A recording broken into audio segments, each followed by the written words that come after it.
चलो आज हो गया हमारा 29 दिसंबर ना। तो आज का पहला टॉपिक देखो K4 मिसाइल।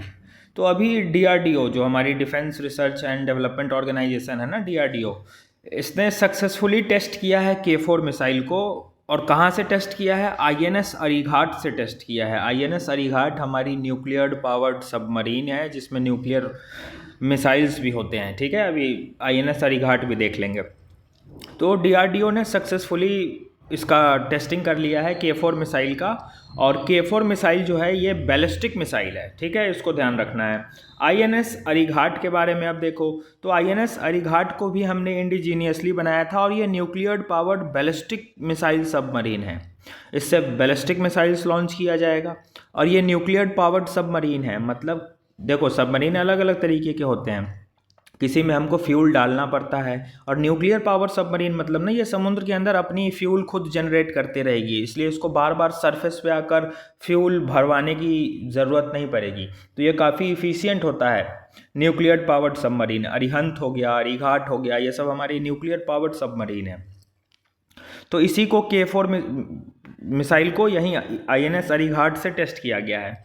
अब K4 मिसाइल को हम कलाम 4 मिसाइल के नाम से जानते हैं। हमारे प्रेसिडेंट थे ना doctor APJ Abdul Kalam, missile man of India, उन्हीं के नाम पे ये कलाम 4 मिसाइल रखा गया है। मतलब इसका 4th एडिशन है ये। और ये न्यूक्लियर कैपेबल मिसाइल है, मतलब जो न्यूक्लियर वेपन को ले जाकर हिट कर सकता है वैसी वाली ये मिसाइल है। और ये इंटरमीडिएट रेंज की मिसाइल है जो कि सबमरीन से लॉन्च की जा सकती है। बैलिस्टिक मिसाइल है, ऊपर ही तुमको हम बता दिए। और इसकी रेंज 3500 किलोमीटर है। ठीक है, तो इसकी रेंज कितनी है? 3500 किलोमीटर। चलो दूसरा टॉपिक देखो, प्रधानमंत्री ग्राम सड़क योजना। अभी एग्रीकल्चर में इस स्कीम का जिक्र हुआ है ना, और तुमको हम बताए हैं कि सारे स्कीम्स याद करने की ज़रूरत नहीं है, जो करंट अफेयर में आया है बस हमको उसका ध्यान रखना है। एक स्कीम देखो आज आ गया, प्रधानमंत्री ग्राम सड़क योजना। इसका 25 साल कंप्लीट हो गया है इस स्कीम का। इस स्कीम को हम साल 2000 में लॉन्च किए थे और 2025 पूरा होने को आया है। तो इस स्कीम का 25 साल पूरा हो गया है। ये कैसा स्कीम है? तो सेंट्रली स्पॉन्सर्ड स्कीम है। सेंट्रली स्पॉन्सर्ड स्कीम मतलब आधा पैसा सेंटर देगी और स्टेट्स देगी, दोनों मिलकर पैसा कंट्रीब्यूट करेंगे इसमें। एक होता है सेंट्रली सेक्टर स्कीम। तो सेंट्रली सेक्टर स्कीम मतलब सारा पैसा सेंट्रल गवर्नमेंट दे रही है, सारा खर्चा सेंट्रल गवर्नमेंट उठा रही है। लेकिन कहीं भी स्पॉन्सर्ड स्कीम लिखा हो ना, तो सेंटर और स्टेट फंडिंग शेयर कर रहे हैं, ध्यान रखना। तो ये स्पॉन्सर्ड स्कीम है, मतलब इसमें स्टेट्स भी पैसा देंगे, सेंटर भी देंगे। कौन सी मिनिस्ट्री के अंडर आती है? तो मिनिस्ट्री ऑफ रूरल डेवलपमेंट के अंदर आती है। इसका एम क्या है? To provide all weather connectivity road, मतलब अच्छा रोड हो, हर एक मौसम में रोड खुला मिले, बाढ़ वार ना लगे, ऑल वेदर कनेक्टिविटी रोड हमको प्रोवाइड करना है। और 25 सालों में इसने अपना 95% टारगेट पूरा किया है, ऐसा डाटा कहता है। ठीक, अब इसी स्कीम के अंडर में एक और स्कीम हम लॉन्च किए थे, इसी स्कीम के अंडर में है। उस स्कीम का नाम है road connectivity projects for left wing extremism. Left wing extremism national internal security का हम पहला चैप्टर यही पढ़ेंगे, कंप्लीट हो जाएगा वो। 3 घंटे से ज़्यादा उसको लगना नहीं है पूरा इंटरनल सिक्योरिटी कवर कराने में। और यूपीएससी में आज तक जितने पीवाईक्यू आए हैं, आज तक जितने आए हैं 2025 से लेकर जब से यूपीएससी शुरू हुआ है, एक भी पीवाईक्यू नहीं छूटेगा। आगे जितने भी क्वेश्चन बनेंगे उसी में से बनेंगे, बस करंट अफेयर हमको अपडेटेड रखना होगा। ठीक है, तो वो 3 घंटे का एक वीडियो हम डालेंगे जिसमें इंटरनल सिक्योरिटी कंप्लीट हो जाएगा, चिंता नहीं करनी है। तो road connectivity project for left wing extremism affected area, वैसा एरिया जहाँ पे लेफ्ट विंग एक्सट्रीमिज्म बहुत ज़्यादा था, स्पेशली ये नॉर्थ ईस्ट रीजन में ज़्यादा होता है। तो वहाँ पे ये रोड्स को डेवलपमेंट करने के लिए हम special road connectivity project for left wing extremism affected area लेकर आए थे। 2016 में इसको हम लॉन्च किए थे और इसी प्रधानमंत्री ग्राम सड़क योजना के अंडर लॉन्च किए थे, ध्यान रखना है इसको। अब प्रधानमंत्री ग्राम सड़क योजना 4 फेज में इम्प्लीमेंट हुआ है। पहला फेज तो 2000 में इम्प्लीमेंट हुआ था जब हम इसकी शुरुआत किए थे, दूसरा फेज 2013 से शुरू हुआ, तीसरा फेज 2019 और चौथा फेज अभी चल रहा है जो कि 2024 से 2028 तक चलना है। अब इस स्कीम में हमने टेक्नोलॉजिकल इनकॉर्पोरेशन भी बहुत किया है, टेक्नोलॉजी का रोल भी बहुत ऐड किया है इन डेवलपमेंट ऑफ रोड्स। तो कौन कौन से टेक्नोलॉजी का इस्तेमाल किए हैं? तो देखो, जैसे कि डिजिटल मॉनिटरिंग एंड ट्रांसपेरेंसी हम इंश्योर किए हैं। किसके through? Via online management monitoring and accounting system, ओमास। ओमास क्या है, ऑनलाइन मैनेजमेंट भी कर रहे हैं, मॉनिटर भी कर रहे हैं और अकाउंट भी कर रहे हैं कि कितना रोड बना कितना नहीं बना। तो ये डिजिटल मॉनिटरिंग हम भी कर ले रहे हैं और ट्रांसपेरेंसी भी इंश्योर कर रहे हैं कि अगर रोड बनाने के लिए पैसा दिया गया है तो वो पैसा रोड बनाने में इस्तेमाल हुआ कि नहीं, रोड बना कि नहीं। तो ये पहला टेक्नोलॉजिकल इनकॉर्पोरेशन हम किए हैं। दूसरा, GPS enabled vehicle tracking system, हम जीपीएस के थ्रू व्हीकल्स को ट्रैक कर रहे हैं। Promote use of eco friendly material, हम eco friendly environment friendly materials का इस्तेमाल कर रहे हैं रोड बनाने में। ई मार्ग को भी हम इनकॉर्पोरेट किए हैं, भाई जियो टैगिंग कि आपकी गाड़ी कहाँ है, किस एरिया का रोड हम डेवलपमेंट कर रहे हैं। तो इन सब के थ्रू हम टेक्नोलॉजी को इनकॉर्पोरेट करके रोड्स के डेवलपमेंट को हम आगे बढ़ा रहे हैं। तो ये इस बेसिक स्कीम के बारे में था। इसके 25 साल पूरे हो गए हैं तो ये स्कीम हमको जानना जरूरी था। तीसरा टॉपिक देखो, direct firing site navigation system. ये क्या है? तो direct firing site navigation system को लेकर इंडिया और फ्रांस के बीच एक एग्रीमेंट साइन हुआ है, ठीक है। और दोनों ने एग्रीमेंट में ये डिसाइड किया है कि दोनों ज्वाइंट प्रोडक्शन करेंगे। किसका? Direct firing site navigation system का, DFSNS। इस सिस्टम का दोनों मिलकर प्रोडक्शन करेंगे और ये प्रोडक्शन इंडिया में होगा। तो जब इंडिया में होगा तो इंडिया में जॉब क्रिएशन होगी, इकोनॉमिक ग्रोथ होगा, इंडिया में एक डिफेंस फैक्ट्री लगेगी। तो इंडिया के लिए ये अच्छा है, इंडिया और फ्रांस के बीच ये एग्रीमेंट साइन हुआ है। अब इस direct firing site navigation system में देखो होता क्या क्या है। तो इसमें दो तरीके का सिस्टम लगाया गया है। एक सिग्मा 30N सिस्टम है। ये एक ऐसा नेविगेशन सिस्टम है जो कि आर्टिलरी ऑपरेशंस को कंडक्ट करा देगा विदाउट जीपीएस की ज़रूरत हमको नहीं पड़ेगी। अच्छा, आर्टिलरी ऑपरेशंस तुमको पता है क्या होता है? बॉर्डर मूवी तुमने देखा है? उसमें वो लड़ाई होने से पहले वो कहते हैं ना कि आर्टिलरी फायरिंग शुरू हो गई। तो आर्टिलरी फायरिंग मेनली मिसलीड करने के लिए किया जाता है। जैसे कि हम एक एरिया में, दुश्मन के एरिया में कॉन्टिन्यूसली टैंक से आर्टिलरी टैंक्स ही होते हैं, वो उस टैंक से बॉम्बार्डिंग शुरू करते हैं और पूरे दुश्मन का ध्यान उस एरिया पे होता है और हम दूसरे एरिया से कुछ और ऑपरेशन प्लान कर देते हैं, घुस जाते हैं, या फिर हमको अगर सर्जिकल स्ट्राइक करना है तो हम कर लेते हैं। हालांकि ये तरीका पुराना हो गया है, सब कुछ अलर्ट रहते हैं सारे फोर्सेस कि आर्टिलरी अगर आ रही है तो इसका ये मतलब नहीं है कि खतरा सिर्फ वहीं है, खतरा इसके आड़ में कहीं और से हो सकता है। तो हेवी बम्बार्डिंग की जाती है ताकि हम कुछ स्ट्रैटेजिक इंटरेस्ट अपना दूसरे जगह से पूरा कर ले। आर्टिलरी फायरिंग की मतलब यही होती है। दुश्मन के बंकर्स को डिस्ट्रॉय करने के लिए भी आर्टिलरी फायरिंग की जाती है। तो सीधी जो तुमको टैंक्स दिखता है ना, टैंक से जो बॉम्बार्डमेंट होता है उसी को हम आर्टिलरी फायरिंग बोलते हैं। तो अभी जो आर्टिलरी फायरिंग होती है उसमें जीपीएस की ज़रूरत होती है कि कहाँ पे हमारा वो मोटार जाकर गिरेगा, तो वो जीपीएस गाइडेड जाता है। लेकिन ये जो direct firing site navigation system India और फ्रांस मिलकर बनाएंगे ना, इसमें एक सिग्मा 30N सिस्टम लगाएंगे, नेविगेशन सिस्टम, जिसमें हमको जीपीएस की ज़रूरत ही नहीं पड़ेगी, आर्टिलरी ऑपरेशंस हम करते रहेंगे। और जीपीएस किसका है? जीपीएस किसका नेविगेशन सिस्टम है? अमेरिका का, यूएस का। तो यूएस से जो हमारे रिश्ते गड़बड़ चल रहे हैं तो एक और डिपेंडेंसी हम यूएस से छोड़े ना, ये हम बना लेंगे। तो और देखो इसमें एक और सिस्टम लगा है, CM3MR। इससे क्या होगा? इससे हमारी आर्टिलरी और anti drone targeting accuracy enhance हो जाएगी। मतलब प्रिसीजन अटैक होगा, टारगेट हिट करेगा, मतलब एक्यूरेसी हाई रहेगी। तो ये दो सिस्टम का नाम रखना, ध्यान रखना। वो यूपीएससी प्रीलिम्स में सीधा direct firing site navigation system भी पूछ सकता है कि ये क्या है, क्यों न्यूज़ में देखा गया है। तो इंडिया और फ्रांस इसको ज्वाइंटली डेवलप करेंगे इंडिया में। या फिर वो ये भी पूछ सकता है कि ये है क्या, DFSNS है क्या। तो सीधी सी बात, आर्टिलरी ऑपरेशंस को बिना जीपीएस के ये कंडक्ट कराने में हेल्प करेगा और एक्यूरेसी इन्हांस करेगा। या फिर वो स्पेसिफिक सिग्मा 30 और CM3MR से भी पूछ सकते हैं कि ये रिसेंटली न्यूज़ में देखा गया है, ये क्या है। ठीक है, तो तुमको हम पूरा बता दिए। चौथा देखो, किम्बरले प्रोसेस एंड इंडिया। अब न्यूज़ तो बस इतना आया है कि इंडिया को 2026 में किम्बरले प्रोसेस का चेयरमैन बना दिया गया है। तो इतने से काम थोड़ी होगा, पहले किम्बरले प्रोसेस समझो क्या है। किम्बरले प्रोसेस ना एक ट्रिपेटाइट इंटरनेशनल इनिशिएटिव है। ट्रिपेटाइट मतलब इसमें कोई 3 ऑर्गेनाइजेशन बैठ रही है, 3 ऑर्गेनाइजेशन बैठ रही है और ग्लोबल लेवल पे बैठ रही है, इंटरनेशनल इनिशिएटिव है। तो 3 ऑर्गेनाइजेशन कौन कौन बैठेगी? एक तो इस किम्बरले प्रोसेस के जो मेंबर्स होंगे उसकी सरकार, उसकी गवर्नमेंट बैठेगी।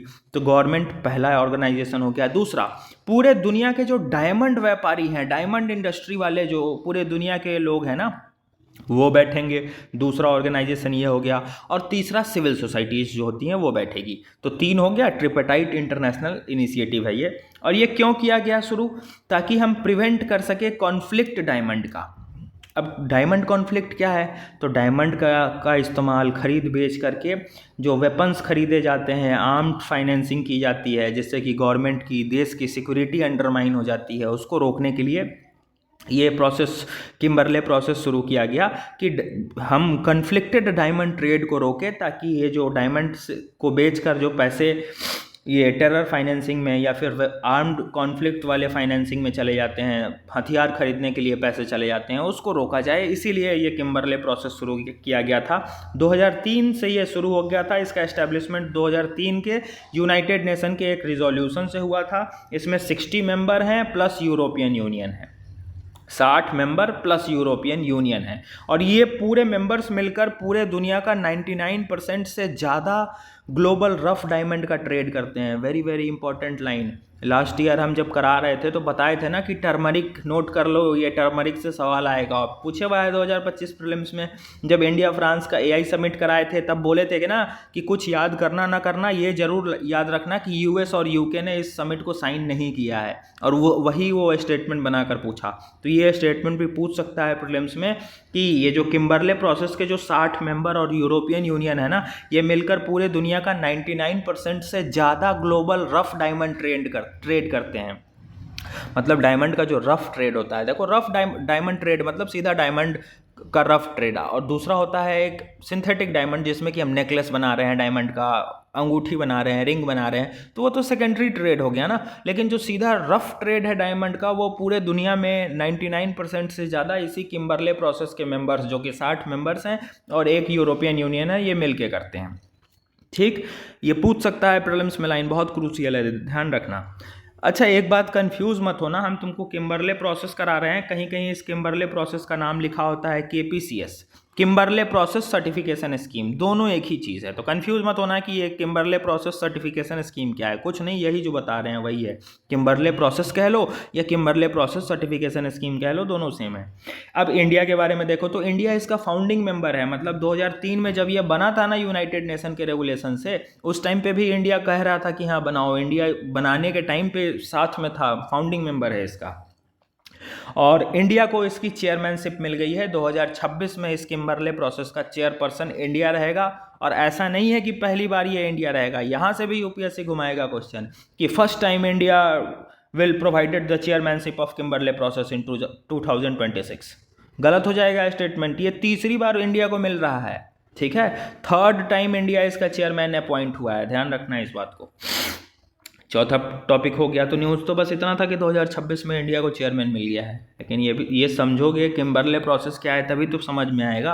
अब ये टॉपिक कनेक्ट हो गया होगा कि जो डायमंड का व्यापार करके जो हम हथियार में पैसा लगा देते हैं खरीदने के लिए, उसको रोकने के लिए कि डायमंड का फेयर ट्रेड हो, उसका इस्तेमाल किसी black operation, black marketing, terror financing, arms weapons, इन सब के खरीद बेच में ना हो, इसलिए किम्बरले प्रोसेस को शुरू किया गया था। ठीक है। पांचवा टॉपिक देखो, फॉरेन बैंक्स इन इंडिया। याद करो जब हम इकोनॉमिक्स का बैंकिंग कराए थे तो तुमको हम बताए थे कि किताब में बहुत पुराने 10-10 साल पुराने स्कीम्स दिए हुए हैं, वो हमारे काम के नहीं है। नए नए जो रेगुलेशंस आएंगे करंट अफेयर में, उसी से वो सवाल पूछेगा। देखो आ गया फॉरेन बैंक्स इन इंडिया। तो पहले समझो फॉरेन बैंक्स होता क्या है।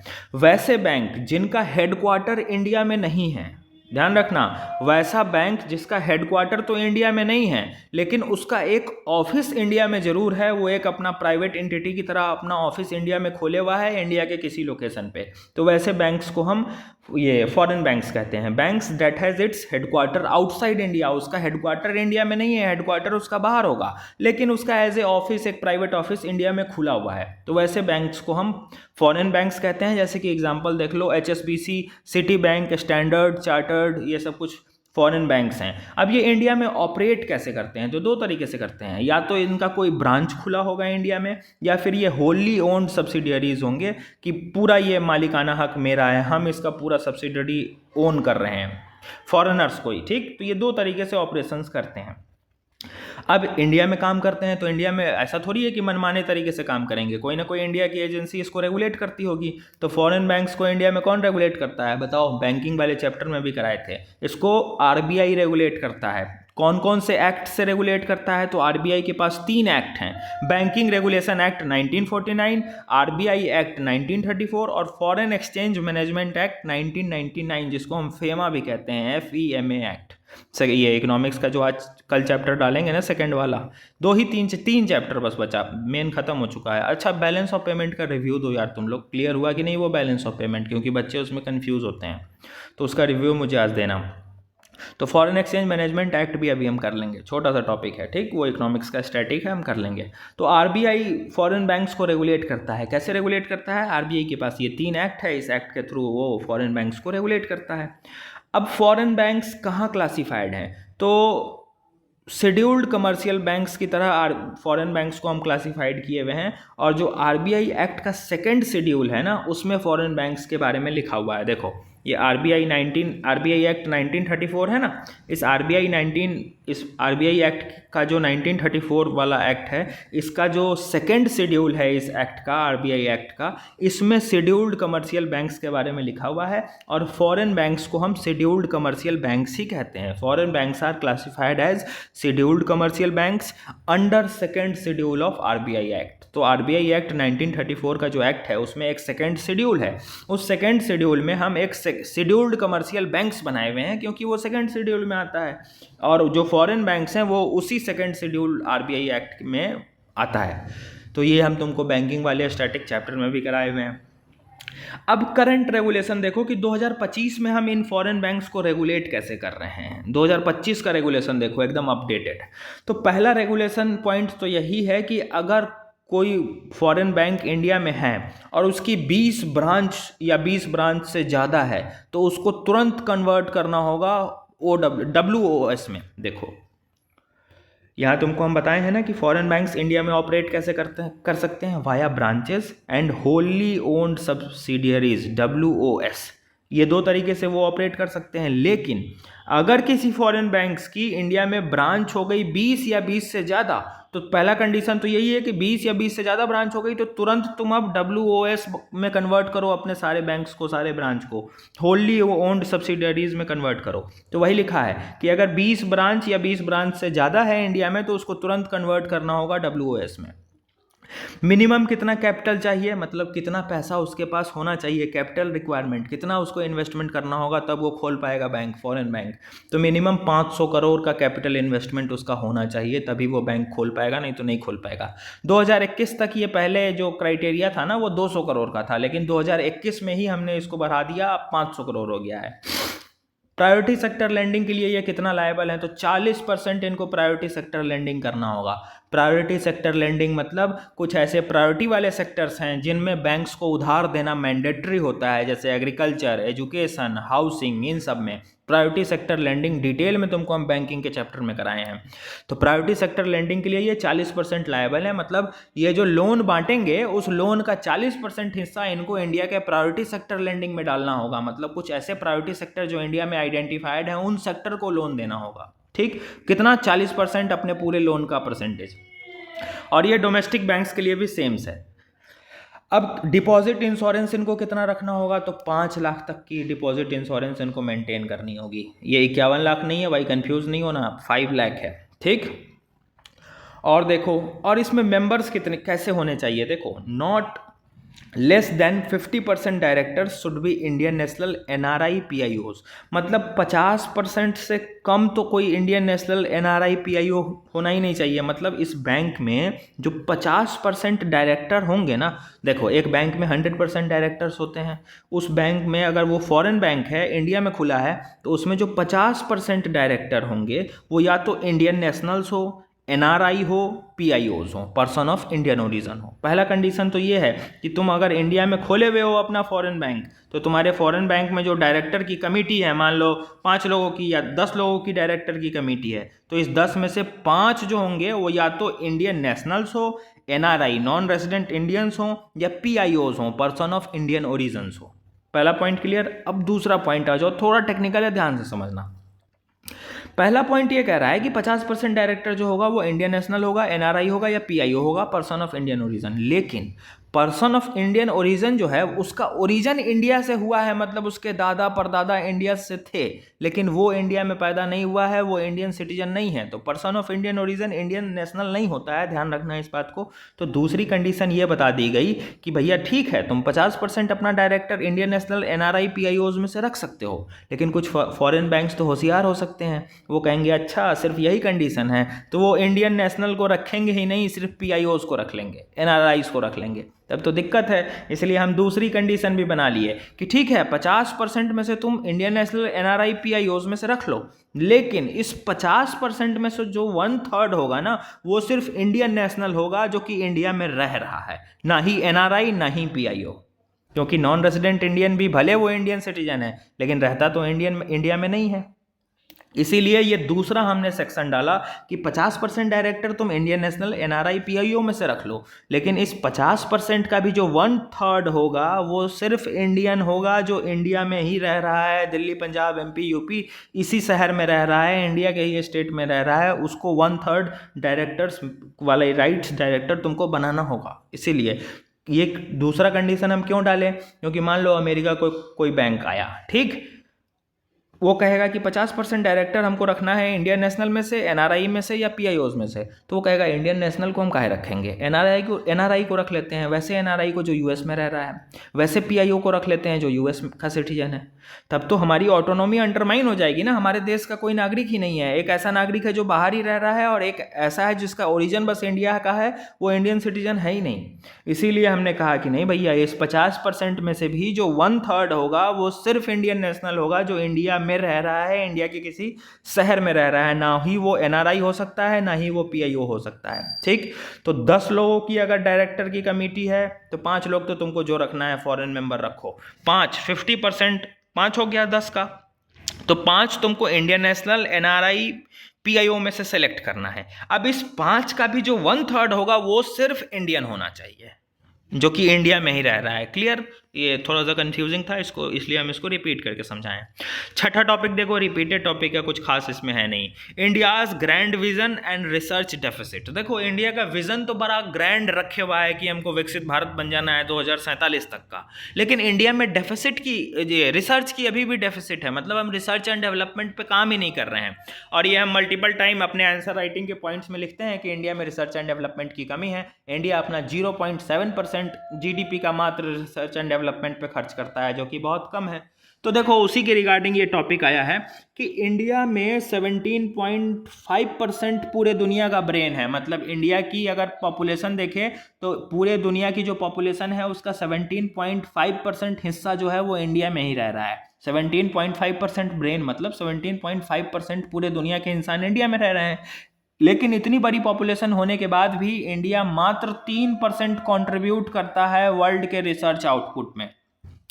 मतलब वर्ल्ड का जो रिसर्च आउटपुट हो रहा है कि कौन से देश ने क्या रिसर्च किया, उसमें मात्र इंडिया का 3% कंट्रीब्यूशन है।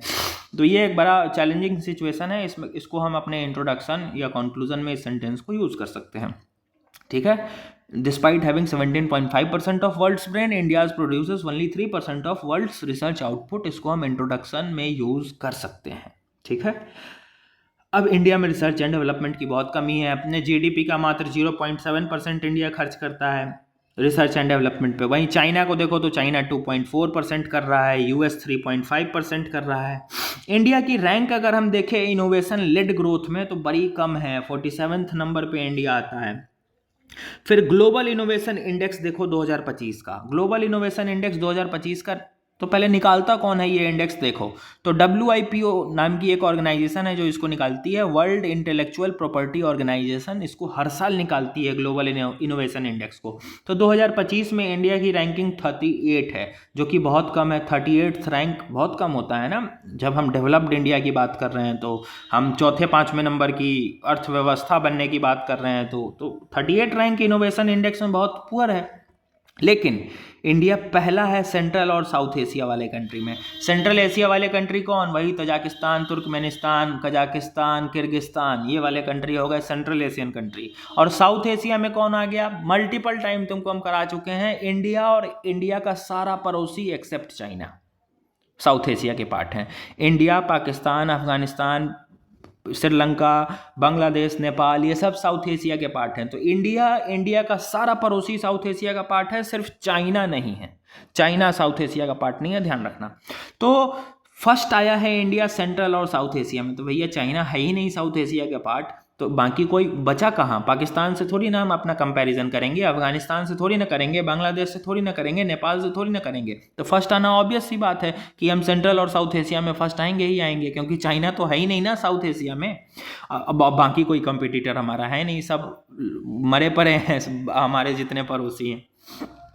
दूसरा देखो, मिडिल और लोअर इनकम कंट्रीज में भी इंडिया पहले नंबर पे आया है, तो ठीक है। ये दो फैक्ट है कि इंडिया की भले ग्लोबल लेवल पे ग्लोबल इनोवेशन इंडेक्स में पूरे दुनिया में 25 नंबर 2025 में रैंकिंग इसकी 38 है। मतलब ग्लोबल इनोवेशन इंडेक्स जो 2025 का निकला है उसमें पूरे दुनिया की रैंकिंग करें तो इंडिया की रैंकिंग 38 है, लेकिन सिर्फ सेंट्रल और साउथ एशिया का कंपेरिजन करेंगे, मिडिल लोअर इनकम कंट्रीज का करेंगे तो उन दोनों में इंडिया फर्स्ट पे है। ठीक, ध्यान रखना। अब ग्लोबल इनोवेशन इंडेक्स 2025 के टॉप कंट्रीज देखो तो स्विट्जरलैंड टॉप पे है, और ये लगातार 15 साल से टॉप पे रह रहा है। मतलब 15 साल से लगातार ये टॉप पे है कॉन्टिन्यूअसली। स्वीडन सेकंड पे है, यूएस थर्ड पे है, साउथ कोरिया फोर्थ पे है और चाइना फिफ्थ पे है, जो कि पहली बार टॉप 10 में आया है। चाइना अभी तक टॉप 10 में नहीं आता था, लेकिन इस बार आ गया है। ठीक, तो ये इस इंडेक्स की रिपोर्ट बता दी है। एक और छोटा सा फैक्ट देखो, टॉप इनोवेशन क्लस्टर्स में किसकी रैंकिंग अच्छी है। टॉप इनोवेशन क्लस्टर्स मतलब जहाँ खूब ज़्यादा इनोवेशन हो रहा है, इनोवेशन क्लस्टर्स हम बनाए हुए हैं, तो चाइना अभी सबसे टॉप पे है इनोवेशन क्लस्टर्स में, और जापान सेकेंड नंबर पे है। ये कुछ फैक्टर ध्यान रखना। अब इंडिया में चैलेंजेस क्या है, इंडिया क्यों इतना पुअर परफॉर्म कर रहा है? तो इंडिया में रिसर्च एंड डेवलपमेंट की कमी है, इंडिया में इकोसिस्टम फ्रैगमेंटेड है, अलग स्टेट्स की अलग अलग पॉलिसी है, रीजनल डिस्पैरिटी बहुत है। कुछ स्टेट्स दिल्ली बॉम्बे एकदम हाईटेक बने हुए हैं, बिहार यूपी भी अब अच्छा हो गया है, बिहार को देखो डूबा पड़ा है, एमपी के बहुत सारे शहर देखो डूबे पड़े हैं। तो हमारे यहाँ इकोसिस्टम बड़ा फ्रैगमेंटेड है, यूनिफॉर्म नहीं है, रीजनल डिस्पैरिटी इंडिया में बहुत है। फिर से ब्रेन ड्रेन के कंसर्न है, इंडिया के ब्रेन जा रहे हैं फॉरेन में। कल ही आंसर राइटिंग किया है ना, टेस्ट में भी दिया था, और परसों ब्रेन ड्रेन वाला एक टॉपिक दिए थे ना, बड़ा वो क्रूशियल है ब्रेन ड्रेन और उसका इम्पैक्ट, बहुत इम्पैक्टफुल वो टॉपिक है। वो तुमको एस्से में भी बहुत हेल्प करेगा, उससे डायरेक्ट एस्से भी आ सकता है और मेंस में भी आ सकता है। ठीक, तो तीसरा चैलेंज ब्रेन ड्रेन का है। चौथा चैलेंज देखो, weak academia industry linkage. Academia industry linkage मतलब, एकेडमिया मतलब क्या होता है? Academics, education. तो एजुकेशन और इंडस्ट्री का लिंकेज ही नहीं है। हमारे यहाँ बच्चे आर्ट्स लेते हैं, बायोलॉजी पढ़ते हैं, हिस्ट्री पढ़ते हैं, पॉलिटी पढ़ते हैं, और इंडस्ट्री कहता है कि तुमको एआई की स्किल्स पता है कि नहीं। तो हम जो पढ़ा रहे हैं और जो इंडस्ट्री डिमांड कर रहा है, उस दोनों के बीच कोई लिंकेज नहीं है। हमारे यहाँ बच्चों को हिस्ट्री के पूरे डेट बाई डेट फैक्ट याद हैं, लेकिन इंडस्ट्री कहता है कि एआई चलाने आता है कि नहीं, आर्टिफिशियल इंटेलिजेंस में तुम्हारी एक्सपर्टीज़ है कि नहीं, तुम सॉफ्टवेयर प्रोग्रामिंग कर सकते हो कि नहीं। तो लो, पढ़ाया कुछ जा रहा है, जॉब देने वाला मांग कुछ रहा है, तो कहाँ से नौकरी मिलेगी, तो कहाँ से ग्रोथ होगा? तो हमारे यहाँ एकेडमिक्स और इंडस्ट्री का लिंकेज भी बड़ा पुअर है। ब्यूरोक्रेटिक हर्डल्स, तो वो तो इंडिया फेमस है कि भैया ब्यूरोक्रेसी, डीएम साहब आएंगे, एसी ऑन होगा, ठंडा होगा रूम, तब वो बैठेंगे थोड़ा देर अपने रिवॉल्विंग चेयर पे गोल गोल घूमेंगे, पीठ फीठ सीधा करेंगे, फिर उनका असिस्टेंट उनका शेड्यूल्ड प्लान वाला डायरी लेकर आएगा, बताएगा कि आज आपको यहाँ घूमने जाना है, 8 बजे चाय समोसा खाना। यही ब्यूरोक्रेटिक हर्डल्स हैं। ठीक, एक फाइल अगर आया है चेयर पे, तो उस फाइल को ना 10 दिन दोहराओ। पहले तो एक इंसान, अगर हम तुमको सही बता रहे हैं, इंडिया की ब्यूरोक्रेसी का ये हाल है ना कि एक इंसान अगर अपने जिला के डिस्ट्रिक्ट मजिस्ट्रेट या एसपी से मिलना चाहे ना, वो नाक रगड़ लेगा ना, तो 25-30 दिन के बाद उसको 5 मिनट के लिए शक्ल देखने को मिलेगी आईएएस या आईपीएस ऑफिसर का। बेचारा वो पहुंच पाएगा ना वहाँ पे, वो 2 मिनट बोलेगा, ये फाइल यहाँ ऐसा है, इसको दे देते हैं, ये आप ये डॉक्यूमेंट लेकर आ जाइए, ले जाइए। अरे ना, उसकी प्रॉब्लम ठीक से सुना, उल्टा उसी के फाइल में 4 गलती निकाल दिया कि तुम इसको अपडेट करा कर लाओ। वो बेचारा गया, अगले दिन अपडेट कराया, फिर 25-30 दिन लगा है कि डीएम साहब एक बार शक्ल दिखा दे, मुंह दिखाई हो जाए तो मेरा काम हो। ये हालात हैं। तुम लोग बनना तो ऐसा नहीं बनना, ठीक है? तो ब्यूरोक्रेटिक हर्डल्स नहीं होने देना, बैकबोन सीधा रख के काम करना। तुम्हारी जब ट्रांसफ़र होगी ना, तो तुम्हारे जो डिस्ट्रिक्ट्स के लोग होंगे ना, वो बिल्कुल, मतलब तुमको इतना प्यार मिलेगा कि तुम सोच नहीं सकते हो। हमारे इंडिया में आज भी 70-80%, 90%, इवन हम कह रहे हैं 95% प्लस ऐसी पॉपुलेशन है जिनको अपने डिस्ट्रिक्ट एडमिनिस्ट्रेटर, डीएम का, एसपी का नाम नहीं पता है। तुमको नहीं पता होगा, हमको भी नहीं पता है, कौन है एसपी, कौन है डीएम, नहीं पता है हमको। काहे पता होगा, क्या किया है उन्होंने? कुछ दिखता ही नहीं है उनका।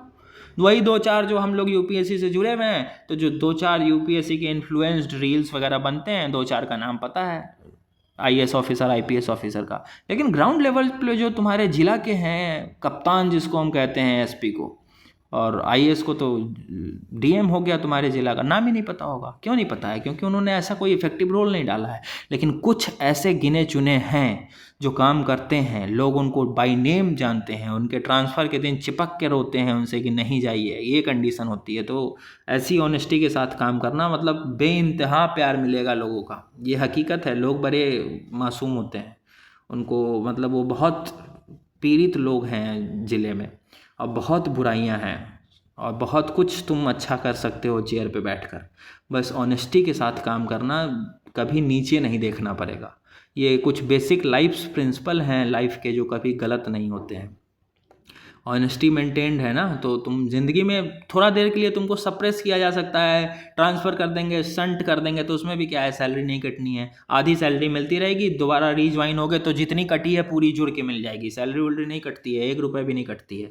ऑनेस्ट हो तो कुछ टाइम के लिए संट कर सकते हैं, ट्रांसफ़र कर सकते हैं, इधर से उधर घुमा सकते हैं। तुमको क्या है, जिला घूमते रहना अलग अलग। लेकिन जिस जिला में बैठना, 3 ही दिन के लिए बैठना, ऑनेस्ट होकर काम करना, तो जो तुम्हारी प्रोफाइल रहेगी ना, 30-35 साल 40 साल का जो भी करियर होगा, कभी आंख नीचे नहीं करना होगा किसी पॉलिटिशियन या किसी के भी सामने, अगर ऑनेस्टी मेंटेन रखे हो तो। लेकिन जिस दिन 500 रुपये का भी तुम करप्शन कर दोगे ना, उस दिन तुमको सब कुछ दबाएंगे कि अरे तुम तो उस दिन ले लिया था 500, तुम काहे बोल रहा है, ये लो और पकड़ो 1000 और चुपचाप शांति से बैठे रहो, तुम कुछ कर नहीं पाओगे। नियति एक ही बार में तय हो जाती है। तो बहुत लंबा खींच दिए ब्यूरोक्रेटिक हर्डल्स पे। फिर इंडिया में लैक ऑफ इंफ्रास्ट्रक्चर भी है, इंफ्रास्ट्रक्चर की कमी है। स्किल मिसमैच, हमारे यहाँ पढ़ाया कुछ जाता है, सिखाया कुछ जाता है, स्किल ट्रेनिंग कुछ करा दी जाती है, और जॉब देने वाला जो है वो मांगता कुछ और है, तो स्किल मिसमैच है। फंडिंग कंस्ट्रेंट्स, फंडिंग की दिक्कत होती है इंडिया में, और रेगुलेटरी गैप्स है, हम ठीक से रेगुलेशन नहीं कर पाते हैं। जो हम गए किसी चीज़ का लाइसेंस बनवाने कि भैया हमको फैक्ट्री सेटअप करना है, ये करना है, तो वो 1 महीना लग जाएगा तुम्हारा लाइसेंस अप्रूवल में, और वो भी हो जाए तो भगवान की बहुत बड़ी कृपा होती है। अब सॉल्यूशन देखो इसका, तो रिसर्च एंड डेवलपमेंट बढ़ाना होगा, जॉब ओरिएंटेड एजुकेशन दो, ऐसा पढ़ाई पढ़वाओ कि भैया नौकरी मिले। बीए और ये बीएससी का आज के टाइम पे क्या वजूद रह गया है यार, ये आर्ट्स और बीएससी के बच्चे क्या करेंगे, क्या सब थोड़ी ना आईएएस आईपीएस बन जाएगा। हकीकत है, बनेगा तो वही 1000, सिलेक्शन तो वही 1000 होना है। तो जिससे तुम बीए और बीएससी करवाए जा रहे हो अपने एजुकेशन पॉलिसी में, इनका करोगे क्या, इनका होगा क्या? क्योंकि कोर्स तो तुम ही चला रहे हो ना एजुकेशन के नाम पे, सरकार तुम्हारी, एजुकेशन सिस्टम तुम्हारा, बीए का प्रोग्राम तुम चला रहे हो, ये बच्चे जाएंगे कहाँ? चलो ठीक है, जो हाईली टैलेंटेड आईआईटी आईएम वाले हैं, एम्स वाले हैं, वो तो वहाँ चले गए, लेकिन बाकी को तुम छोड़ थोड़ी नहीं दोगे। 80% लोग हैं जो इस ग्रेजुएशन कोर्स में आते हैं, बीएससी, बीए और बीटेक करते हैं, ये तीनों सेक्टर के लोग कहाँ जाएंगे? या तो फिर उनका कोर्स मॉड्यूल ऐसा चेंज करो कि जॉब मिले उनको, और नहीं तो इस तीनों बीए बीएससी को ख़त्म करो, डायरेक्ट स्किल ट्रेनिंग करवाना शुरू करो। ये बड़ा चैलेंजिंग सिनेरियो है हमारा। ये जो 3 साल का ग्रेजुएशन है ना, यही बेरोजगारी का सबसे बड़ा कारण बना हुआ है इंडिया में, क्योंकि उसके आधार का कोई रेलेवेंस नहीं है ना। ग्रेजुएशन के परीक्षा क्या रेलेवेंस है, या मास्टर्स के भी परीक्षा का क्या रेलेवेंस है यार? 1 घंटा बच्चा पढ़ के टॉप करता है। तुम किसी भी सब्जेक्ट से हमको मास्टर्स का पेपर दे दो, हम 1 घंटे में टॉप करेंगे, मेरे आगे कोई नहीं रहेगा उस कॉलेज में, हम लिखित देते हैं तुमको। तुम कोई भी सब्जेक्ट का मास्टर्स या ग्रेजुएशन का हमको पेपर ला के दे दो, सिवाय मैथ छोड़कर, क्योंकि मैथ थोड़ा कमज़ोर है। बाकी किसी भी सब्जेक्ट का ला दो, हम 1 घंटा पढ़ेंगे और 1 घंटा में उस कॉलेज को टॉप करेंगे। कुछ नहीं है, पेपर भर के आना है, बस लिखने की कला है तुम्हारे पास, तुम टॉप करोगे उस कॉलेज को, और उस एजुकेशन का कोई रेलेवेंस नहीं है। तो ये चीज़ है तुम्हारी, यही सब है। जॉब ओरिएंटेड एजुकेशन दो, स्किल पे काम करो, कंप्लायंस अच्छा रखो कि कोई लाइसेंस बनवाने आया है तो तुरंत उसको बन जाए, कोई दिक्कत ना हो। ब्रेन ड्रेन को रोको, इंडस्ट्री और एकेडमिक्स का कोलैबोरेशन कराओ, ताकि जो एकेडमिक्स में पढ़ाई पढ़ा रहे हैं वही डिमांड भी करे इंडस्ट्री, या इंडस्ट्री की जो डिमांड है वही पढ़ाई पढ़वाए एकेडमिक्स वाले। ग्लोबल टैलेंट को अट्रैक्ट करो, अलग अलग फॉरेन स्टूडेंट्स को स्कॉलरशिप दो, फेलोशिप दो, ताकि वो भी इंडिया में आकर इंडिया की ग्रोथ में काम कर सके। ये सॉल्यूशंस हो गया। अब इंडिया कुछ काम कर भी रहा है, स्कीम चला रहा है, जैसे कि अटल टिंकरिंग लैब्स, अटल इनोवेशन मिशन हम चलाते हैं ना, जिसमें टिंकरिंग लैब्स हम चला रहे हैं। Startup India, skill India mission चल रहा है। ठीक, बस यही सब है। 7वां टॉपिक देखो, नेशनल कमीशन फॉर माइनॉरिटीज़। तो ये कैसे माइनॉरिटीज़ इंडिया में आइडेंटिफाई होते कैसे हैं, तो वो समझो कौन है माइनॉरिटी, उसको लेकर लॉ क्या है इंडिया में। तो वैसा कम्युनिटी जो सेक्शन 2C में आता है national commission for minority act 1992 के, उसको हम माइनॉरिटी मानते हैं। और ये डालता कौन है इस सेक्शन में, तो गवर्नमेंट डालती है। Those community notified under section 2C of NCM act, मतलब national commission for minorities act 1992 का, by government are regarded as minority. सरकार जिस भी कम्युनिटी को इस NCM एक्ट 1992 के सेक्शन 2C में डालेगी वही माइनॉरिटी कहलाएगा। इंडिया में रेगुलेट ऐसे ही होते हैं माइनॉरिटीज। रुकना एक सेकेंड। चलो, उसके बाद सुप्रीम कोर्ट ने एक केस में, TMA पाइल केस में क्या बोला था।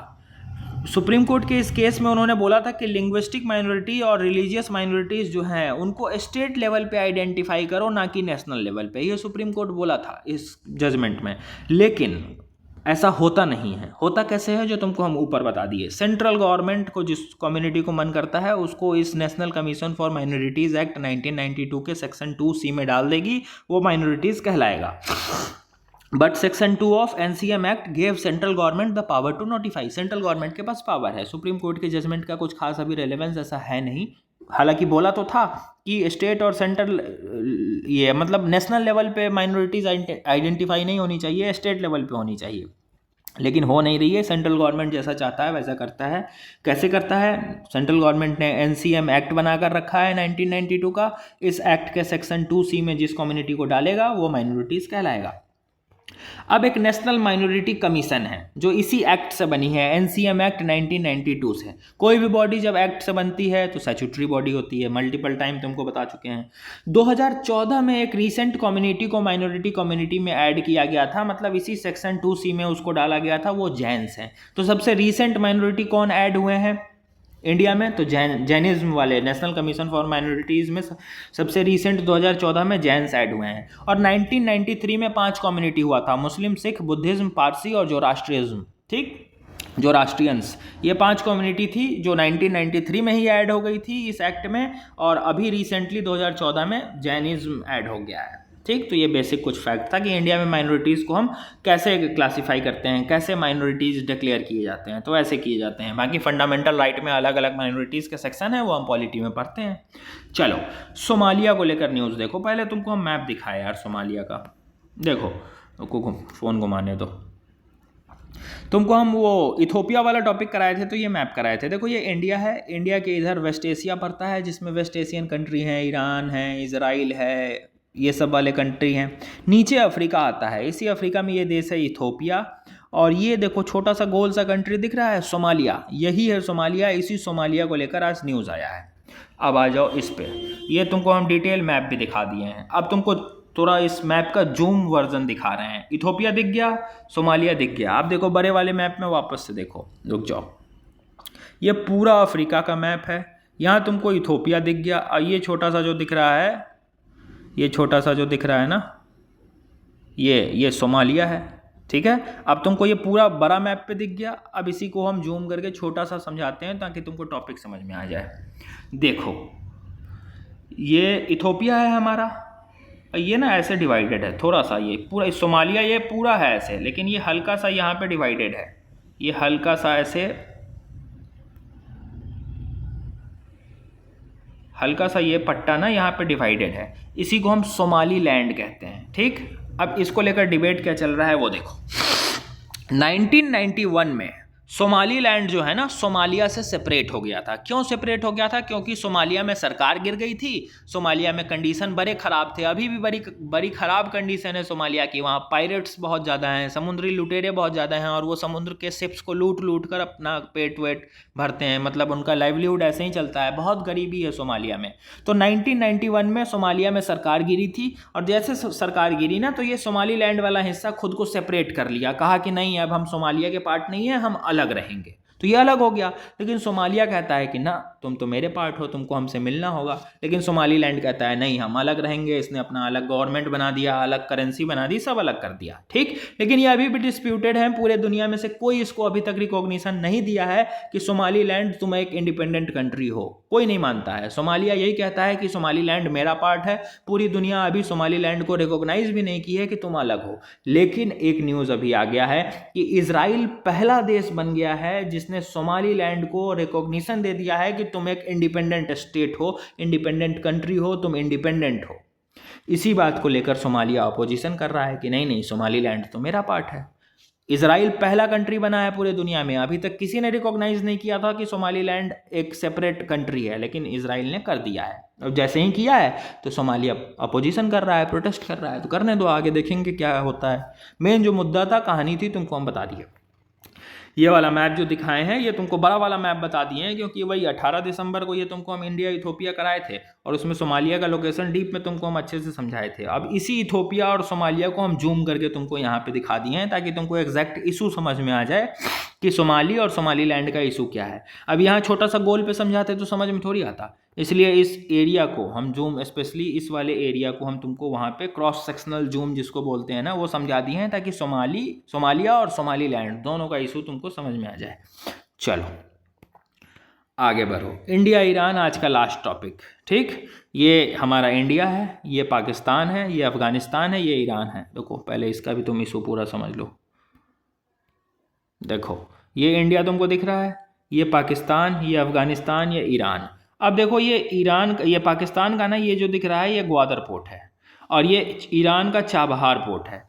इन दोनों के बीच जो डिस्टेंस है ना, चाबहार पोर्ट और ग्वादर पोर्ट की, वो बड़ी कम डिस्टेंस है, मात्र 76 नॉटिकल माइल है। तुरंत यहाँ 35, 40, 50 मिनट, 1 घंटे में पहुंचा जा सकता है चाबहार पोर्ट से, ईरान के चाबहार पोर्ट से पाकिस्तान के ग्वादर पोर्ट पे। और देखो कुछ चीज़ें और देखो, ये तुमको समझ में आ गया चाबहार और ग्वादर पोर्ट का।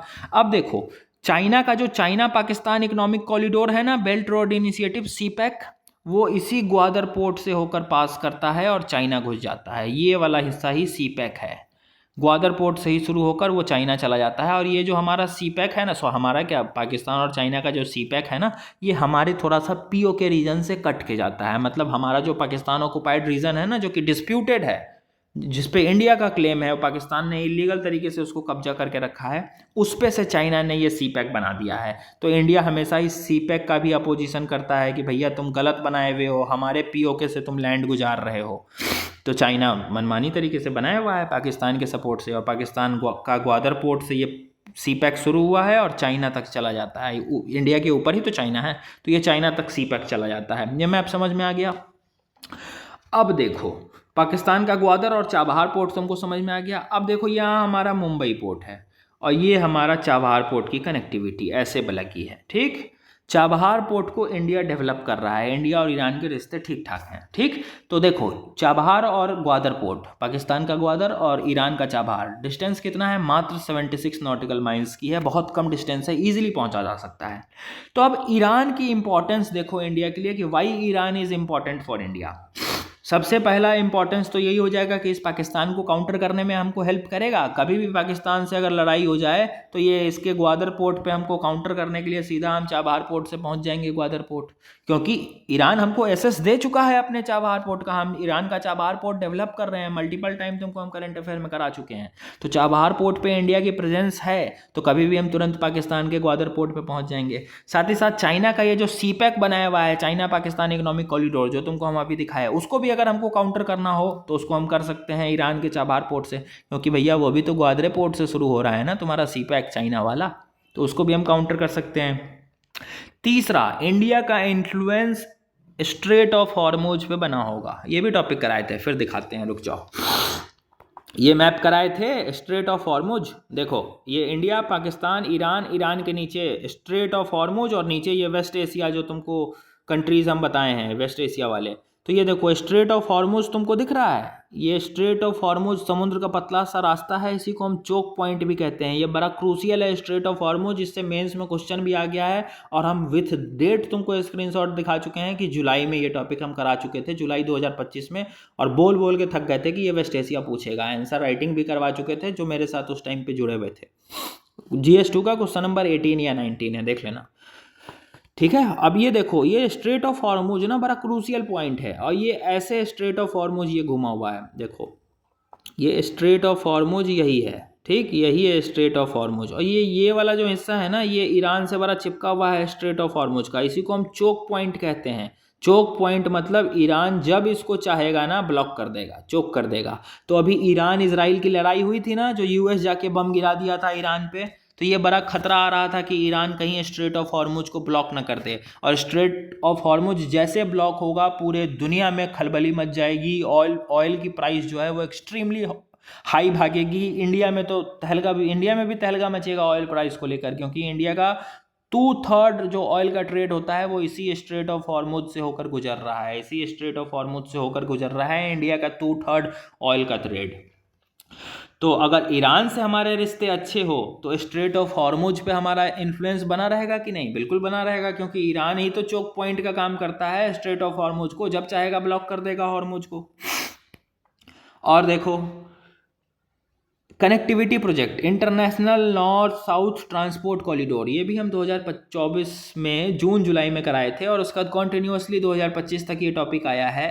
और ये यूपीएससी के प्रीलिम्स में international north south transport corridor पूछे हुआ है कि कहाँ से कहाँ तक वो जा रहा है, बस इस रूट से वो पूछे हुआ है। तो ये international north south transport corridor जो है ना, ये कनेक्टिविटी प्रोजेक्ट है।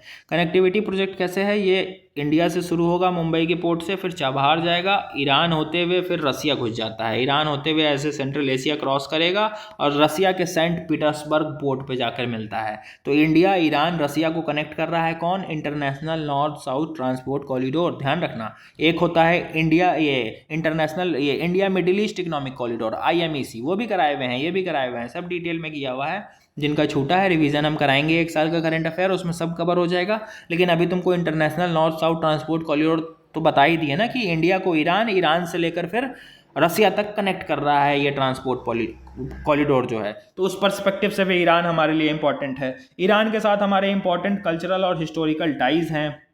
ठीक, अब एक और फैक्ट देखना, अफगानिस्तान से हमारे अभी रिश्ते अच्छे हैं, तो इंडिया को अगर अफगानिस्तान जाना हो तो हम पाकिस्तान के थ्रू जा सकते हैं, लेकिन पाकिस्तान जाने नहीं देता है क्योंकि कट्टर दुश्मन है। तो हम क्या करते हैं, हम यहाँ से ऐसे चाबहार, हम ये ईरान तो ऐसे कर ही सकते हैं ना, हम तो ईरान पहुँचे हुए हैं ऐसे, तो हम ईरान पहुँचते हैं, ईरान से ऐसे अफगानिस्तान घुस जाते हैं। और इसी ईरान के ऊपर, अफगानिस्तान के ऊपर सेंट्रल एशियन कंट्रीज़ हैं। ये सेंट्रल एशियन कंट्रीज़ में कजाकिस्तान, किर्गिस्तान, तजाकिस्तान, तुर्कमेनिस्तान, ये सब कंट्री आते हैं। तो इंडिया को अगर अफगानिस्तान या सेंट्रल एशिया पहुँचना हो तो इंडिया के पास 2 रास्ते हैं, या तो वो ऐसे पहुँचे, लेकिन ऐसे पहुँच नहीं पाता है क्योंकि पाकिस्तान से हमारी दुश्मनी है, तो हम ऐसे पहुँचते हैं। यहाँ से गए ईरान, ईरान से फिर अफगानिस्तान जाना है तो ऐसे चले गए, और इसी अफगानिस्तान से या ईरान से ही सेंट्रल एशिया ऊपर की तरफ घुस जाते हैं, क्योंकि ऊपर की तरफ ही है central Asia, Kazakhstan, Kyrgyzstan, Tajikistan, ये सब जो कंट्री हैं भाई, तो वहाँ पे। ठीक, तो ये हमको एसेस दे रहा है किसका? कौन? ईरान हमको एसेस दे रहा है अफगानिस्तान और सेंट्रल एशिया का। साथ ही साथ ईरान हमारे लिए अच्छा ऑयल सप्लायर भी है, खूब ऑयल सप्लाई करता है, ईरान में ऑयल रिजर्व्स भी बहुत हैं। अब लेकिन इस रिश्ते में कुछ चैलेंजेस हैं। चैलेंजेस क्या क्या हैं? यूएस ने सैंक्शन लगा रखा है ईरान पे। देखो अभी लड़ाई हुई थी ना, बम गिरा दिया था ना, लेकिन ये सैंक्शंस 2018-19 से ही यूएस ने लगा रखा है ईरान पे। ठीक है, काटसा अमेरिका का एक सैंक्शन है, काटसा का full form countering America's adversaries through sanction act. तो यूएस ने अभी 3 देशों पे सैंक्शंस लगा रखे हैं काटसा के थ्रू, एक ईरान, एक रसिया और एक नॉर्थ कोरिया, वो किंग जोंग वाला है ना, उस पर। तो ईरान पे सैंक्शन लगे हैं, जो एक चैलेंज है। दूसरा, हमारे रिश्ते इजराइल के साथ भी अच्छे हैं, लेकिन इजराइल और ईरान जो है कट्टर दुश्मन है, वही हमास, हिजबुल्ला, प्रॉक्सी ग्रुप्स को लेकर। तो ये एक बड़ा चैलेंज है कि इंडिया कैसे रिश्ते को बैलेंस करेगा ईरान से और इजराइल से, क्योंकि दोनों से रिश्ते हमारे लिए अच्छे हैं, दोनों हमारे इंपॉर्टेंट दोस्त हैं। फिर से ईरान में चाइना का भी इन्फ्लुएंस है, तो इसको भी काउंटर करना होगा। ईरान में अलग अलग प्रॉक्सी ग्रुप्स भी हैं। Proxy groups terrorism in India में कराए थे ना, वो हिजबुल्ला, हमास, इन सब का खूब इन्फ्लुएंस है। टेरर ग्रुप्स जो होते हैं, नॉन स्टेट एक्टर्स जो होते हैं, इन्हीं को प्रॉक्सी ग्रुप्स कहते हैं। तो ये भी ईरान में है। साथ ही साथ ईरान एक बहुत बड़ा जंक्शन भी है आर्म्स ट्रेड और ड्रग्स सप्लाई का। गोल्डन क्रीसेंट कराए थे ना, और ये आर्म्स ट्रेड का भी, हथियार इंडिया में आते हैं। हम टेररिज्म में भी तुमको बताए थे, इंडिया में हथियार आने के रास्ते बहुत हैं, लेकिन एक बड़ा फेमस रास्ता तुमको पता है, टर्की से निकलती है हथियार, टर्की से आते हैं सेंट्रल एशिया, सेंट्रल एशिया से आता है वो ईरान, ईरान से पाकिस्तान, पाकिस्तान से ड्रोन ड्रॉपिंग कर दी जाती है पंजाब में, इंडिया के पंजाब में, ठीक है। तो ये आर्म्स और ड्रग्स के सप्लाई के लिए भी ईरान बदनाम है। तो ये सब चैलेंजेस हैं जो कि इन चैलेंजेस को हम ठीक कर लेंगे, बैलेंस कर लेंगे अपनी स्ट्रैटेजिक ऑटोनॉमी मेंटेन रखते हुए, तो ईरान हमारे लिए बहुत क्रूशियल और स्ट्रैटेजिक पार्टनर है और हम अफोर्ड नहीं कर सकते हैं ईरान के साथ रिश्ते ख़राब करना। तो आज बड़ा इंपॉर्टेंट करेंट अफेयर आया था, 9 टॉपिक थे, ठीक है, जो कि इंपॉर्टेंट थे। तो इससे जुड़े हुए मेंस के जो क्वेश्चन हैं हम तुमको भेज देते हैं। चलो, टेक केयर।